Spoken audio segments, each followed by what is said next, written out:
Bapak Ibu semua, selamat pagi, selamat tahun baru.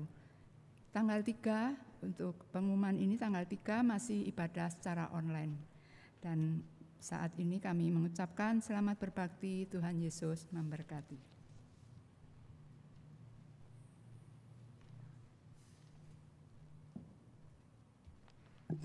Selamat pagi saudara, selamat tahun baru 2021.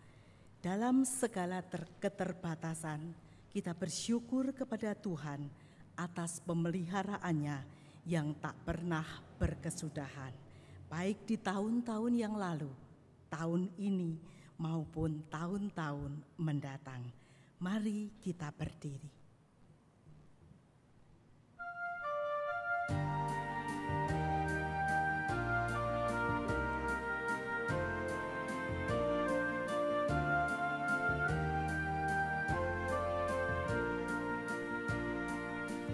Fajar menyingsing, indah bagaikan terang yang mengiring sabda Tuhan. Puji kali-Mu atas ciptaan, tiap pagi baru kurnia Tuhan.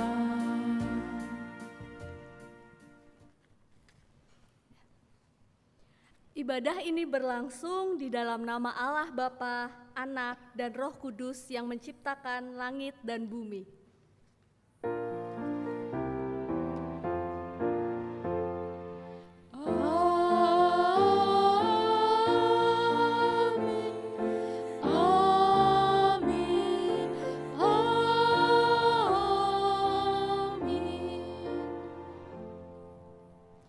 Kasih setia Allah beserta saudara semua.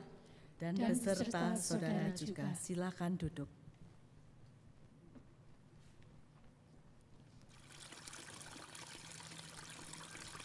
Lihatlah semua ciptaan Tuhan melakukan perannya di dalam hidup pemberian Tuhan.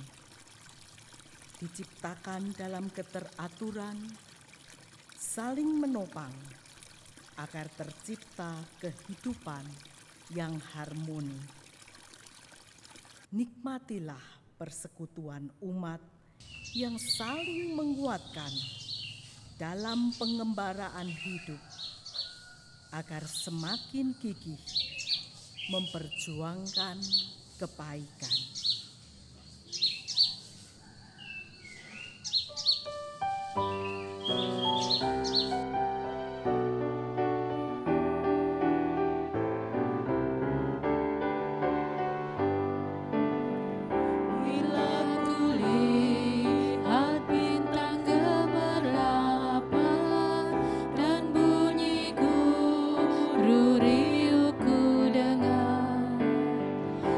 Tuhan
Apa yang kami lihat adalah bukti dari kelalaian kami, bukti dari kegagalan kami menjaga hidup ini dalam harmoni cinta kasih.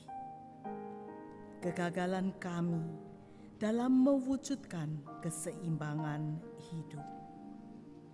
Tuhan, ampunilah kami.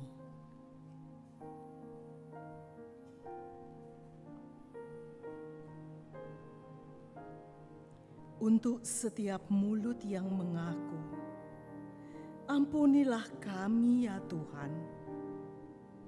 Untuk setiap hati yang menyesal, berilah kami damai. Untuk setiap penyesalan, kasihanilah kami ya Tuhan. Dengarkanlah seruan kami di dalam nama Sang Penebus kami, Yesus Kristus. Amin.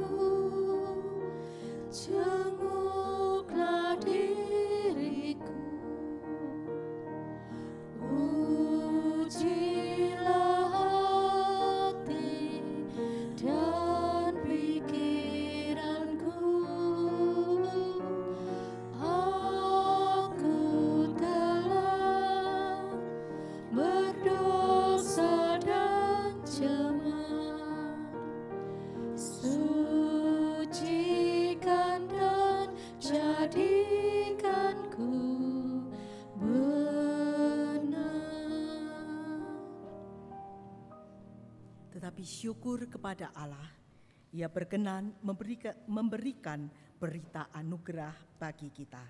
Mari kita berdiri. Kita sambut berita anugerah dari Tuhan yang demikian. Dengan kasih dan kesetiaan, kesalahan diampuni. Karena takut akan Tuhan, orang menjauhi kejahatan. Amsal 16 ayat yang ke-6. Salam damai.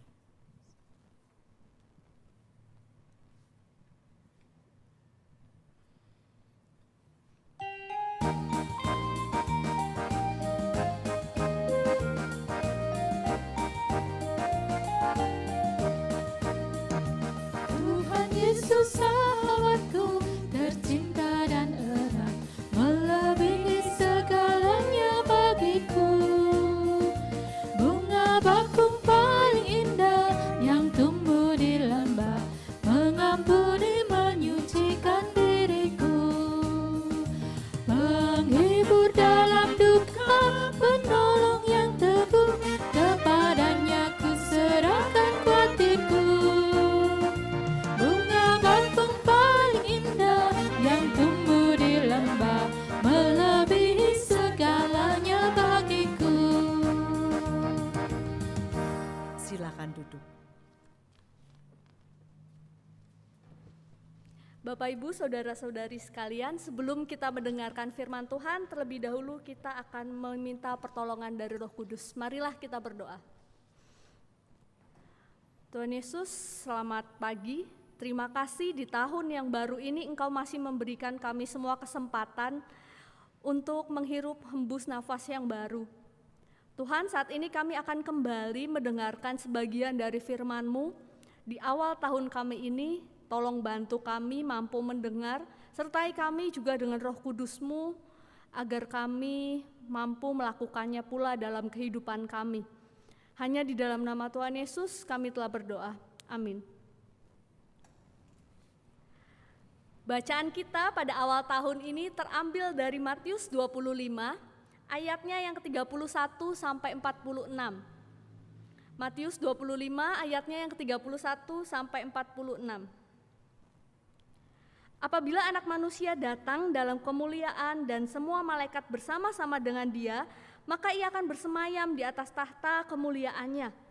Lalu semua bangsa akan dikumpulkannya di hadapannya dan ia akan mempersilakan mereka seorang daripada seorang, sama seperti gembala memisahkan domba dari kambing. Dan ia akan menempatkan domba-domba di sebelah kanannya dan kambing-kambing di sebelah kirinya.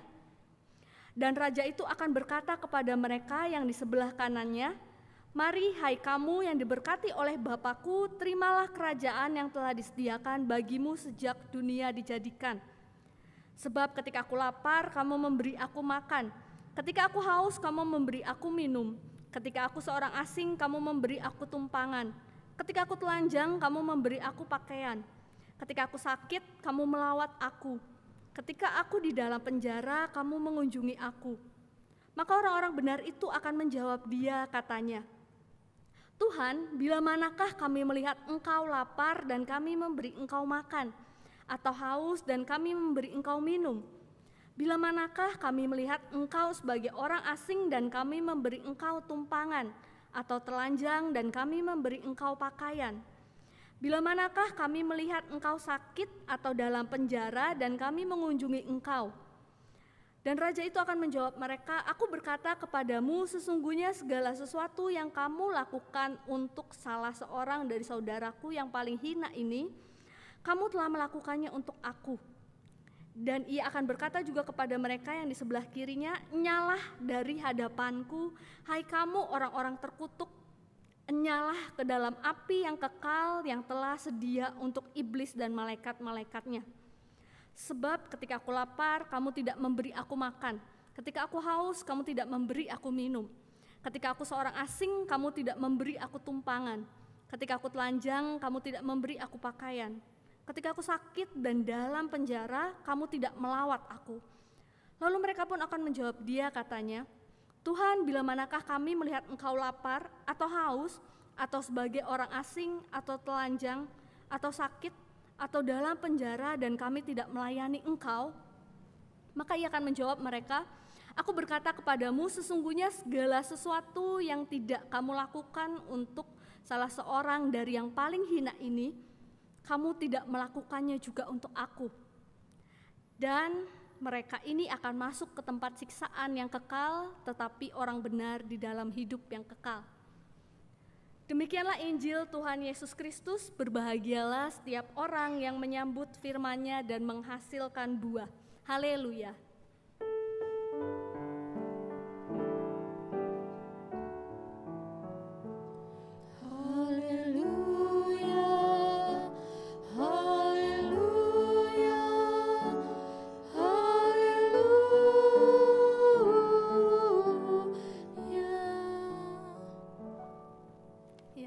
Shalom Bapak Ibu, Saudara-saudari. Selamat tahun baru. Walaupun saat ini kita ibadah harus kembali di rumah kita masing-masing, kita tidak dapat menyambut tahun yang baru dengan bertemu saudara-saudari kita di gereja. Tapi tidak apa-apa Bapak Ibu, karena tahun yang baru ini harus kita persiapkan dengan penuh sukacita. Jangan dimulai dengan bersungut-sungut atau tidak bersukacita. Pada minggu hari ini di awal tahun baru kita diberikan tema keseimbangan hidup Kristen. Bacanya tadi di dalam Matius 25 ayatnya yang ke-31 sampai 46. Bapak Ibu, biasanya ketika tahun baru kita identik dengan pesta pora, dengan kembang api, dengan bunyi trompet, dan dengan berkumpul bersama teman-teman kita atau saudara-saudara kita. Inilah yang identik biasanya kita rasakan, kita rayakan, kita tunggu-tunggu di tahun baru.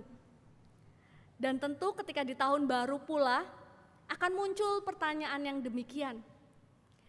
Resolusi di tahun baru ini apa? Kira-kira apa yang saya rencanakan ke depan di tahun yang baru ini? Kalau kita melihat dalam KBBI Bapak Ibu, resolusi adalah putusan atau kebulatan pendapat berupa permintaan atau tuntutan yang ditetapkan oleh rapat musyawarah sidang atau pernyataan tertulis atau biasanya berisi tuntutan tentang suatu hal. Nah, Bapak Ibu, kita bisa fokus pada kata-kata yang ditandai merah yaitu putusan atau kebulatan pendapat berupa permintaan atau tuntutan. Biasanya ini akan kita layangkan di tahun baru. Apa sih resolusi kita semua? Apa sih resolusi Bapak Ibu di tahun yang baru ini? Ditambah ketika tahun baru ini harapannya kita pandemi sudah berakhir. Namun ternyata pandemi tetap ada. Kita tetap harus bersama-sama dengan pandemi di tahun yang baru ini. Jadi kira-kira apa sih resolusi Bapak Ibu?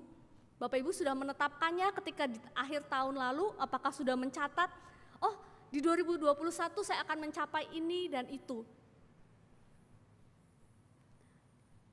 Sudahkah terpikir oleh Bapak Ibu pertanyaan seperti ini? Sudah imbangkah kehidupan rohani saya selama di tahun 2020? Dan apa yang harus saya rubah pada tahun 2021 ini untuk ke arah yang jauh lebih baik? Biasanya kita akan merencanakan di tahun 2021 ini segala plan-plan yang baru, segala plan yang terbaik untuk kita capai. Namun sudahkah kita mengilas balik kembali di tahun 2020, apa sih yang belum saya capai? Terutama di kehidupan rohani saya. Ketika di tahun 2020, kalau Bapak Ibu mau mengingat, ketika kita menginjak bulan Januari, Februari, kita masih happy-happy, mungkin kita masih senang melakukan segala rencana kita. Namun ketika di bulan Maret, di pertengahan bulan, semua harus di lockdown, semua harus di rumah masing-masing, tidak boleh keluar, harus mengenakan masker dan lain sebagainya. Tentu inilah yang akan membuat kita berpikir apa yang harus kita kembangkan di 2021 ini walaupun di tengah pandemi. Ternyata Bapak Ibu, pada tema kita pada hari ini, keseimbangan hidup Kristen, kita diajak untuk melihat relasi kita terhadap sesama. Sesama yang bagaimana? Mari coba kita melihat apakah hubungan kita dengan makhluk yang lainnya sudah baik?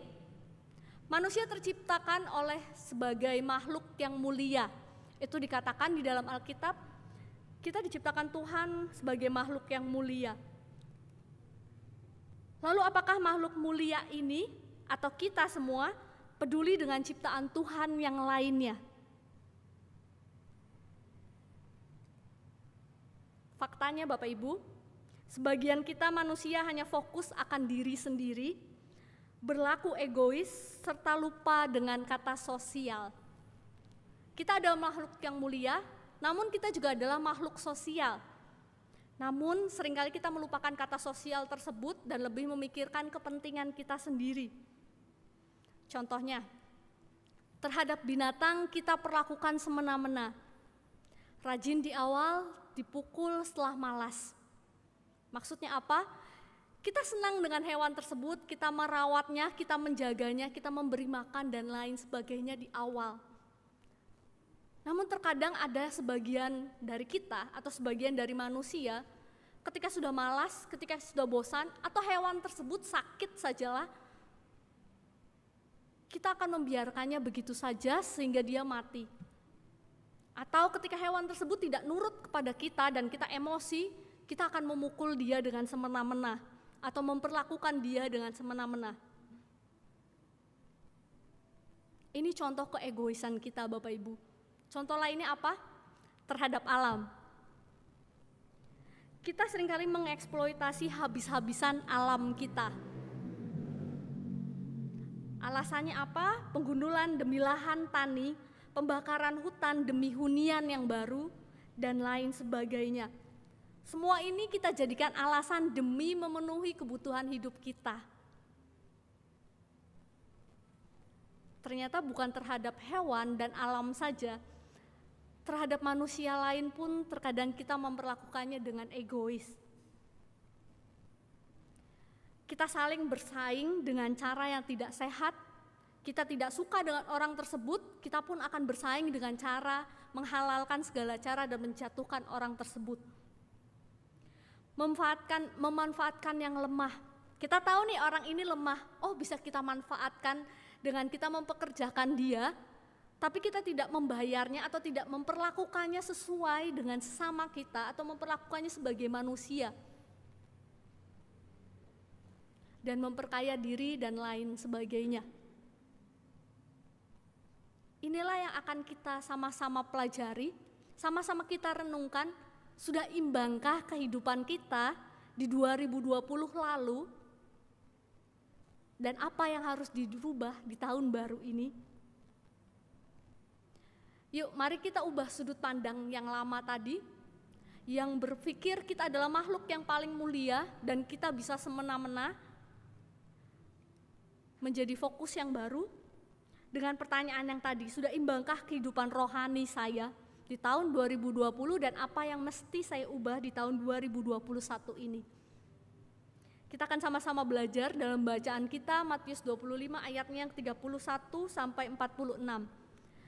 Bapak Ibu, kalau Bapak Ibu memperhatikan bacaan ini sudah pernah dikhotbahkan atau dibawakan oleh Bapak Adiel ketika bulan November lalu.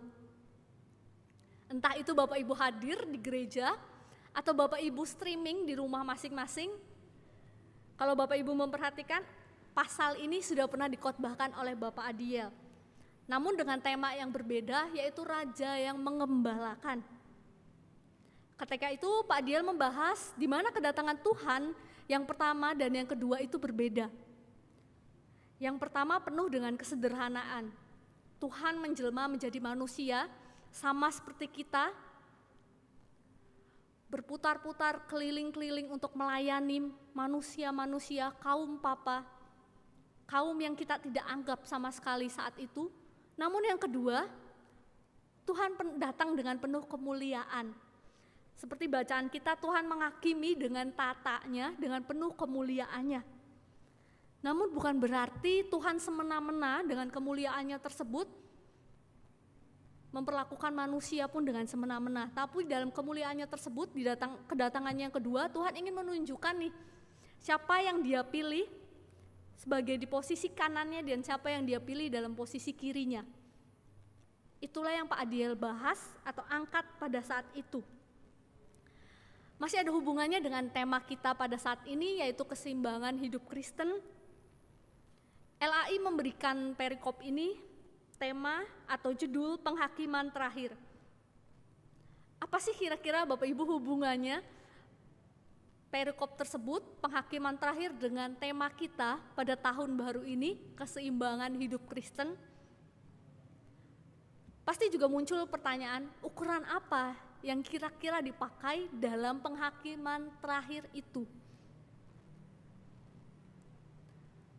Sudah pasti ukurannya adalah iman kita atau peranan kita di dalam dunia ini. Jika kita mengingat kembali dalam bacaan kita tadi, Tuhan Yesus menilai siapa yang pantas di sebelah kanan dan kirinya ketika mereka ada sebagai manusia, ketika mereka ada di dunia, ketika mereka memperlakukan orang yang hina, yang kelaparan, yang haus, yang telanjang, bahkan yang dipenjara. Itulah yang Tuhan pakai sebagai ukuran penghakiman terakhir. Dan tentu saja perlakuan manusia kepada manusia lainnya atau kepada sesama, itu yang Tuhan pakai. Namun dalam bacaan kita ternyata konteks sesama saat itu salah dipahami. Salah dipahami bagaimana? Contohnya bangsa Israel pada saat itu memandang kata sesama itu ya yang sesama bangsa, sesama suku atau sesama bahasa dengan mereka.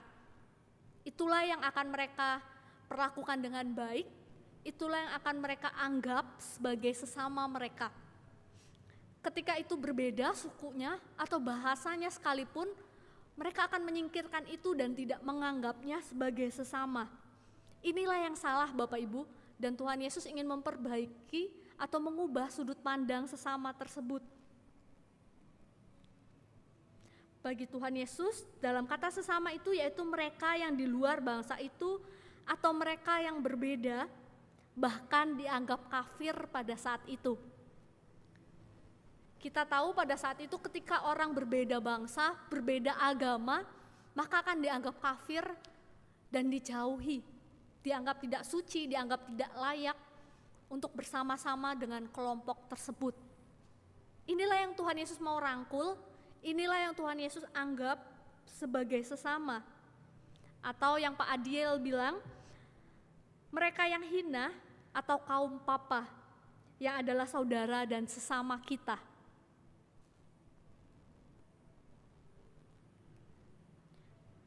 Bagaimana perlakuan kita kepada kaum papa ini? Apakah dapat menunjukkan cinta kasih kita?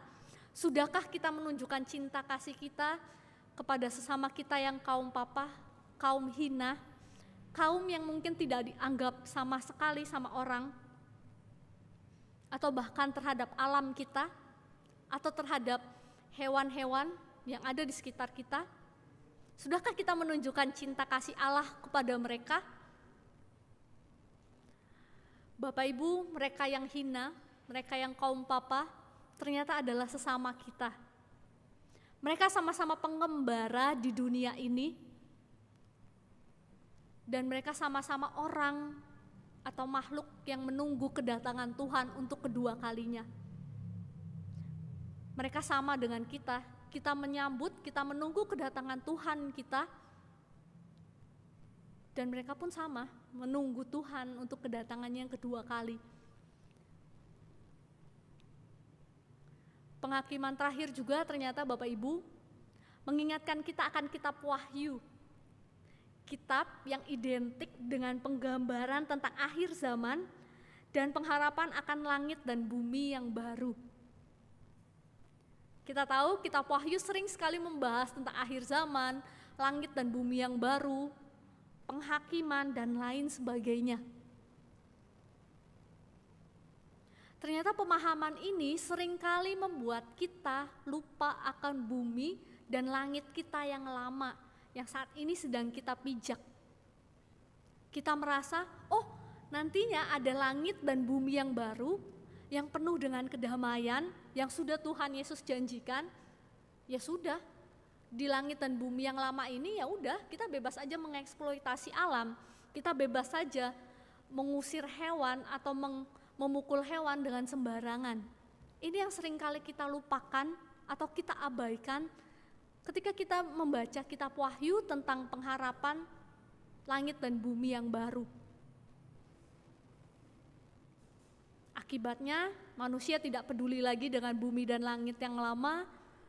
Manusia mulai merusak dengan demi kepuasannya, demi kesenangannya, dan demi keserakahan dirinya sendiri. Manusia semakin kaya, alam semakin menderita. Manusia semakin makmur, hewan semakin menderita dan mati kelaparan. Jadi jangan salahkan ketika kita melihat berita hewan-hewan masuk ke dalam pemukiman, jangan salahkan mereka Bapak Ibu, karena yang salah adalah kita. Ketika kita mengeksploitasi hutan atau rumah atau tempat tinggal mereka, maka mereka pun akan mencari makan sampai kepada pemukiman kita. Ini kesalahan kita, bukan salah mereka. Namun seringkali yang namanya manusia merasa makhluk yang paling mulia, merasa makhluk yang paling di atas dibandingkan makhluk-makhluk lainnya, kita dengan semena-mena menyalahkan mereka. Bahkan banyak hewan yang kita tembak mati atau kita pukuli karena kita merasa terancam oleh mereka. Jangan salahkan alam juga ketika ada banjir, tanah longsor yang terjadi. Bukan salah alam, itu salah kita ketika kita lalai akan alam kita, menggundulinya dengan seenaknya, menghabisi mereka dengan seenaknya. Inilah yang ingin diubah atau yang ingin kita pelajari sama-sama. Ketika kita hidup di langit dan bumi yang lama, seharusnya kita merawatnya juga. Agar ketika Tuhan datang kedua kalinya dan mempersiapkan langit dan bumi yang baru, Tuhan Yesus tidak kecewa dengan kita di langit dan bumi kita yang lama ini. Kalau kita mau melihat konteks pada saat kitab Wahyu itu ditulis, Yohanes pada saat itu menulisnya dalam kondisi penindasan yang berat. Ini ditulis bagi mereka yang mengikut Kristus dan tertindas pada saat itu. Yohanes pun sampai di penjara. Ia ingin menguatkan iman umat dengan pengharapan akan pemulihan dari Allah. Maka dari itu kitab Wahyu ditulis dengan pengharapan langit dan bumi yang baru. Ini untuk mereka yang pada saat itu memang tertindas karena iman percaya mereka kepada Tuhan. Pemulihan dengan cara dilepaskannya umat dari penderitaan, bukan hanya umat juga tetapi alam semesta. Dan ini pun terbukti Yohanes juga sangatlah menghargai kehidupan masa kini atau di langit dan bumi yang lama ini yang sedang kita huni saat ini. Terbukti di ayatnya yang ketiga, Allah yang berkemah di tengah-tengah manusia dan diam bersama-sama mereka. Jadi Allah tidak meninggalkan langit dan bumi yang lama ini, namun Allah tetap ada bersama-sama kita. Allah pun ingin kita tetap mengingat, tetap berusaha, tetap menjaga bumi dan langit kita yang lama ini. Semua itu akan berubah, semua itu akan kita sambut menjadi baru ketika kita berhasil memperjuangkan iman percaya kita kepada Allah. Bukan diganti atau ditukar dengan pengharapan kita nanti, itu akan kita dapatkan. Namun Allah pun ingin melihat apakah kita berhasil memperjuangkan saat ini keadaan kita di bumi kita yang sudah semakin tua, yang sudah semakin hancur oleh karena keserakahan kita, oleh karena egois kita.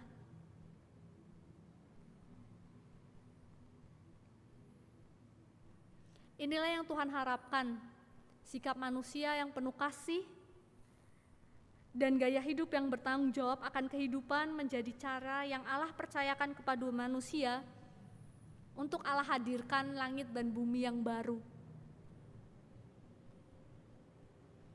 Maka dari itu Bapak Ibu, apakah kita saat ini sudah mengarahkan resolusi kita dengan fokus yang benar? Sudah seimbangkah cinta kasih kita untuk sesama kita? Tentu saja bukan sebagai tren di awal tahun ini. Oh, firman Tuhan mengatakan kita harus mencintai sesama kita, hewan, alam, sesama manusia yang lain. Oke, saya melakukan itu, namun hanya di awal-awal saja.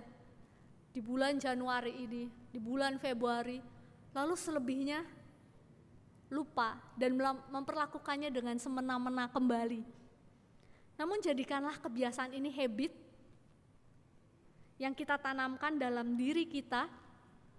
Kita memperlakukan semuanya itu dengan cinta kasih Allah.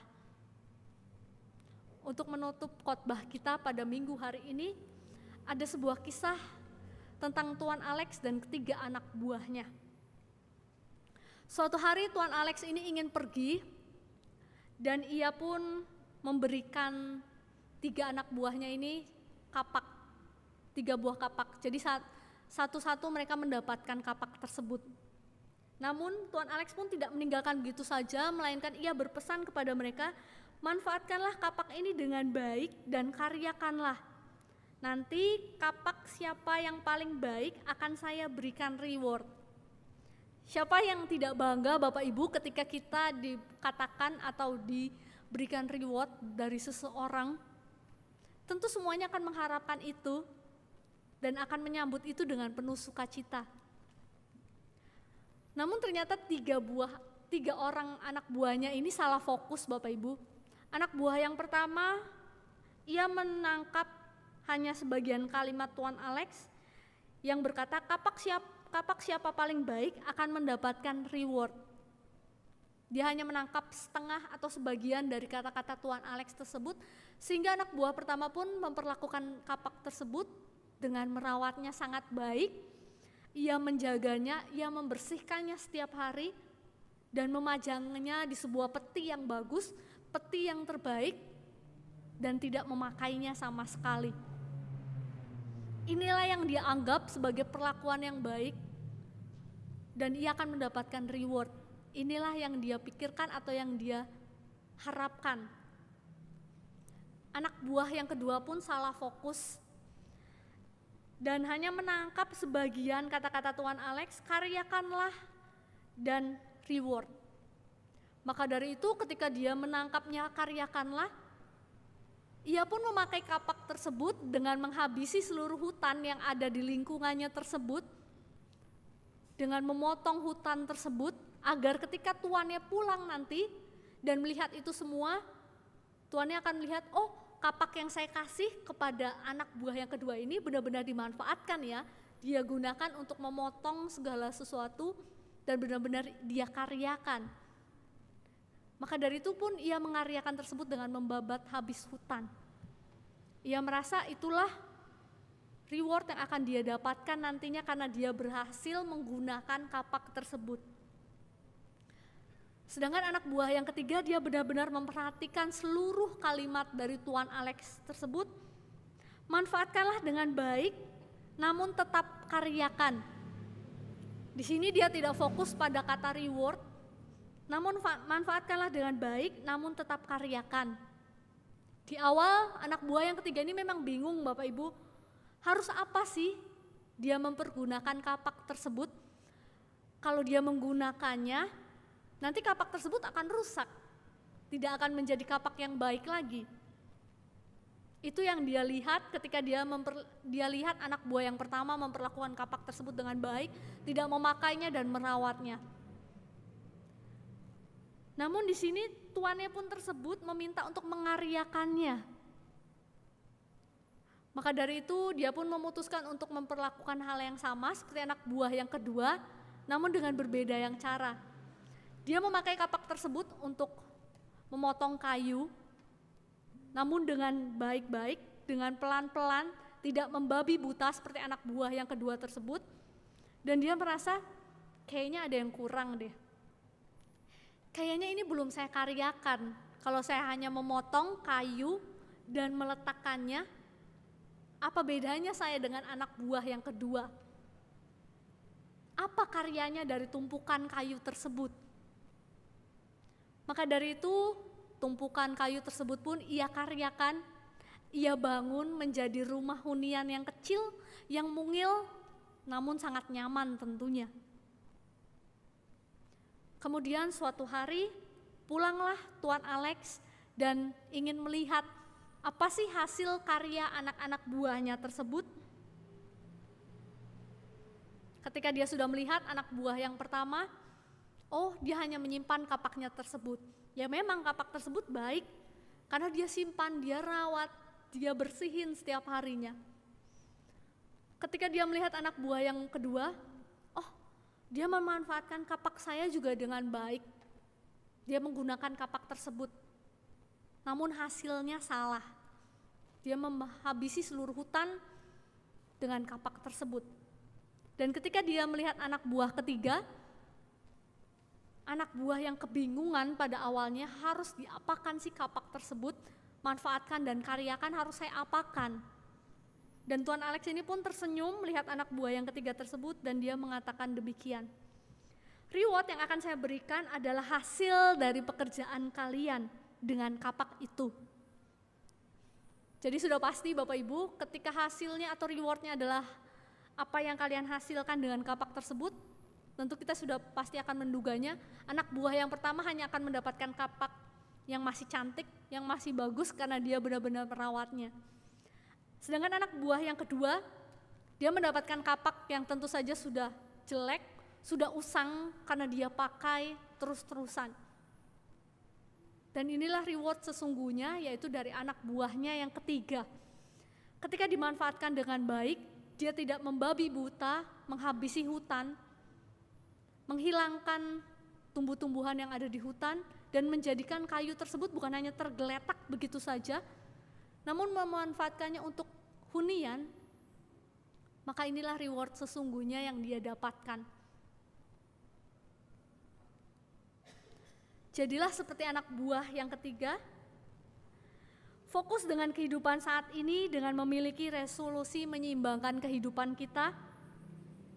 Walau kita tahu entah sampai kapan pandemi ini akan berlangsung, namun tetaplah berkarya bagi kemuliaan Tuhan dan bagi sesama kita. Selamat memaknai waktu Tuhan yang sudah Tuhan berikan dengan menyeimbangkan diri di tahun yang baru ini, menjadikannya habit, membagikan cinta Tuhan untuk sesama, alam, hewan, dan untuk diri kita sendiri. Amin.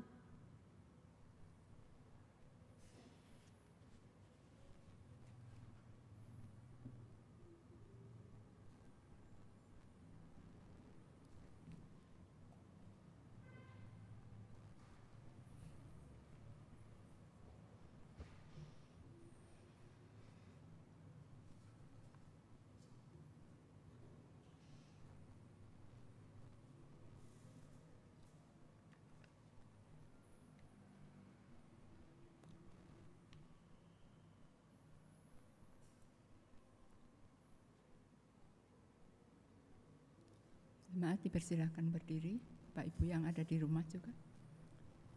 Marilah secara bersama-sama kita ikrarkan pengakuan iman kita menurut pengakuan iman rasuli. Aku percaya kepada Allah, Bapa yang Maha Kuasa, Khalik langit dan bumi, dan kepada Yesus Kristus, anaknya yang tunggal Tuhan kita, yang dikandung dari Roh Kudus, lahir dari anak darah Maria, yang menderita sengsara, di bawah pemerintahan Pontius Pilatus, disalibkan, mati dan dikuburkan, turun ke dalam kerajaan maut. Pada hari yang ketiga, bangkit pula dari antara orang mati, naik ke surga, duduk di sebelah kanan Allah, Bapa yang Maha Kuasa. Dan dari sana ia akan datang untuk menghakimi orang yang hidup dan yang mati. Aku percaya kepada Roh Kudus, gereja yang kudus dan am, persekutuan orang kudus, pengampunan dosa, kebangkitan orang mati, dan hidup yang kekal. Amin. Bapak Ibu, kita akan memasuki doa-doa syafaat kita. Mari kita berdoa. Puji syukur kehadirat-Mu Tuhan, firman-Mu di tahun baru ini, di awal tahun kami telah kami dengarkan. Tuhan, ajarkan kami untuk menyeimbangkan hidup kami, ajarkan kami untuk mengubah resolusi kami yang tadinya hanya berfokus kepada diri kami, tetapi menjadi fokus yang baru, menjadi kebiasaan yang baru, menjadi pribadi yang menghadirkan cinta-Mu terhadap sesama kami, terhadap alam kami, terhadap hewan-hewan dan ciptaan-Mu yang lainnya. Tuhan, di awal tahun yang baru ini pun kami teringat akan saudara-saudari kami yang mungkin dalam keadaan yang lemah fisiknya, atau saudara-saudari kami yang sudah lanjut usianya. Tuhan, kami berdoa untuk mereka semua Tuhan, dimanapun mereka berada, tolong Engkau yang jagai, Engkau yang sertai mereka melalui tim medis, melalui obat-obatan maupun bagi keluarga yang mendampingi mereka. Kami juga teringat Tuhan, di awal tahun kami ini pandemi masih ada. Pandemi masih menjadi teman kami. Tolong bantu kami Tuhan untuk menghadapi itu semua. Jadikan kami pribadi yang mau menuruti setiap protokol kesehatan yang sudah dibuat demi diri kami sendiri, demi orang lain, demi sesama kami. Kami juga berdoa untuk gereja kami Tuhan, di awal tahun ini pasti ada tantangan baru yang harus dihadapi ketika nantinya gereja kami harus memulai lagi ibadah di gedung gereja ini. Tolong Engkau yang berkati, Engkau yang jagai setiap orang yang boleh terlibat di dalamnya. Baik itu pendeta, majelis jemaat, maupun para pelayan ataupun jemaat-Mu Tuhan. Tolong berkati kami semua, siapkan kami, tetap membuat kami semangat untuk mendengarkan firman-Mu, namun juga tidak lalai akan perintah-Mu melalui pemerintahan kami untuk tetap menggunakan masker dan lain sebagainya. Tuhan berkati juga bangsa dan negara kami Tuhan, agar mampu terus melewati pandemi ini, agar mampu terus berjuang bersama-sama dengan kami semua untuk menghadapi ini bersama-sama. Siapkan kami Tuhan untuk menyongsong tahun baru ini dengan penuh sukacita, dengan penuh pengharapan, dan dengan penuh tanggung jawab akan bumi dan langit kami yang sedang kami pijak saat ini. Inilah seru doa kami Tuhan yang kami panjatkan hanya di dalam nama Tuhan Yesus Kristus yang telah mengajarkan kami berdoa. Bapa kami yang ada di surga, dikuduskanlah namamu, datanglah kerajaan-Mu, jadilah kehendak-Mu di bumi seperti di surga. Berikanlah kami pada hari ini makanan kami yang secukupnya, dan ampunilah kami akan kesalahan kami, seperti kami juga mengampuni orang yang bersalah kepada kami. Dan janganlah membawa kami ke dalam pencobaan, tetapi lepaskanlah kami daripada yang jahat, karena Engkaulah yang punya kerajaan dan kuasa dan kemuliaan sampai selama-lamanya. Amin.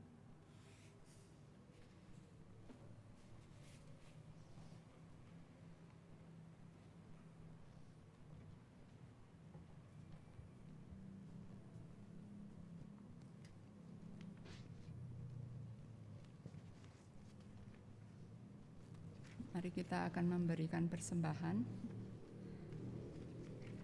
Sungguh layak bersyukur kepada Yesus Kristus, Sang Kepala Gereja. Aku tahu ya Allahku, bahwa Engkau adalah penguji hati dan berkenan kepada keikhlasan. Maka aku pun mempersembahkan semuanya itu dengan sukarela dan tulus ikhlas.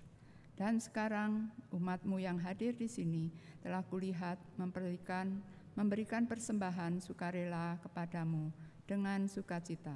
1 Tawarikh pasal 29 ayat 17a.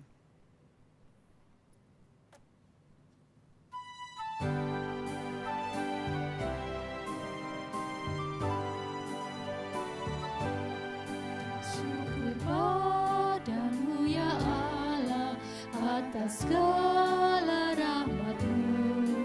Syukur atas kecukupan dari kasih-Mu penuh. Syukur atas pekerjaan walau tubuh pun lambat. Syukur atas kasih sayang dari sanak dan teman. Jemaat dipersilahkan berdiri. Kita akan membawakan persembahan ini ke dalam doa. Mari kita berdoa.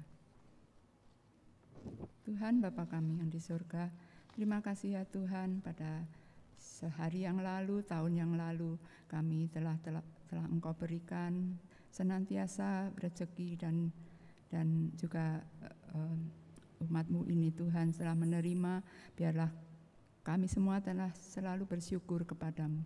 Demikian juga pada tahun ini, tahun yang baru ini, Tuhan Engkau tetap memberkati kami. Dan saat ini kami telah memberikan persembahan dari sebagian yang Tuhan berikan, rezeki yang Tuhan berikan. Biarlah Tuhan kiranya menerima persembahan ini, Tuhan yang menyucikannya. Biarlah persembahan ini boleh berguna untuk pelebaran kerajaan-Mu di tempat ini. Terima kasih ya Tuhan, hanya di dalam nama Tuhan kami Yesus Kristus kami sudah berdoa dan mengucap syukur. Amin.